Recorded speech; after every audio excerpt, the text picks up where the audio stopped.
तो मतलब जो साइकाइट्री इलनेसेस हैं ये सोशल मीडिया के आने के बाद बढ़ी है प्रॉब्लम्स या पहले भी इतनी थी?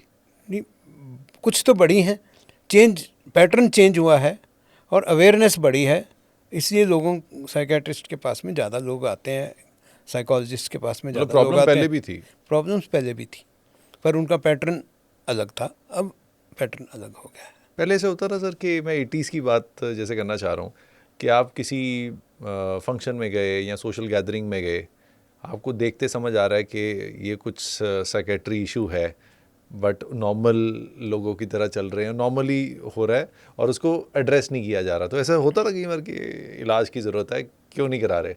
हाँ, बहुत लेट आते थे पहले ट्रीटमेंट के लिए, और ख़ासकर जॉइंट फैमिलीज़ में टॉलरेंस ज़्यादा होती है एबनॉर्मल बिहेवियर के प्रति। उसको ये तो ऐसे ही करता है, कभी कभी ऐसा करता है, हमेशा थोड़ा ऐसे करता जैसे है। कोई एग्जांपल सर, कोई ज़्यादा तेज बोल रहा है, हाँ जी। गुस्सा कर रहा है, और दूसरों को लगता है भी ये इसका ये नॉर्मल बिहेवियर नहीं है, तो लेकिन मदर फादर बोलते नहीं नहीं, ये तो कभी कभी ऐसे होता है, हमेशा थोड़ा ऐसे रहता है। जैसे तो इराटिक मूड स्विंग्स भी होते हैं कई हाँ, लोगों के, तो हम हाँ, कहते हैं मूड स्विंग्स हैं। मूड स्विंग है, बट उसको एज ए इलनेस नहीं मानते। या दूसरी तरफ जो लेस एजुकेटेड लोग हैं वो उन चीज़ों की तरफ चलते हैं, भी ऊपरी कसर हो गई है क्या, भूत प्रेत हो गया है, और बाबा के पास चले गए, साधु संतों के पास चले गए, और वहाँ से कुछ हेल्प लेके बाद में फिर छोड़ दिया, फिर दोबारा रिलैप्स हो गया, फिर डॉक्टर के पास जाते हैं जब ज़्यादा बढ़ जाती है बीमारी तब। लोगों को एक ये भी रहता है स्टिग्मा कि अगर हम साइकेट्री की दवाइयाँ खाते हैं तो सारी उम्र खानी पड़ेंगी, तो इस चक्कर में लोग जाते ही नहीं कि अब ये दवाई एक बार लग गई तो फिर ये लग गई। साइकेट्रिक दवाइयों के प्रति जो लोगों में मिथ्स हैं, जो गलत फहमी है, वो बहुत ज़्यादा है, और एजुकेटेड में भी है, और यहाँ तक कि डॉक्टरों में भी है। डॉक्टर्स में भी है? बिल्कुल, जो दूसरे स्पेशलिटी में जनरल प्रैक्टिशनर्स हैं उन लोगों में भी है।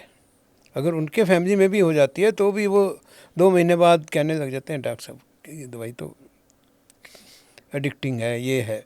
मतलब सबसे पहला कि ये दवाई जो साइकोट्रोपिक ड्रग्स किसी को दी जाती हैं वो नशे की दवाइयाँ हैं, वो गलत है। सारी दवाइयाँ एक जैसी नहीं हैं।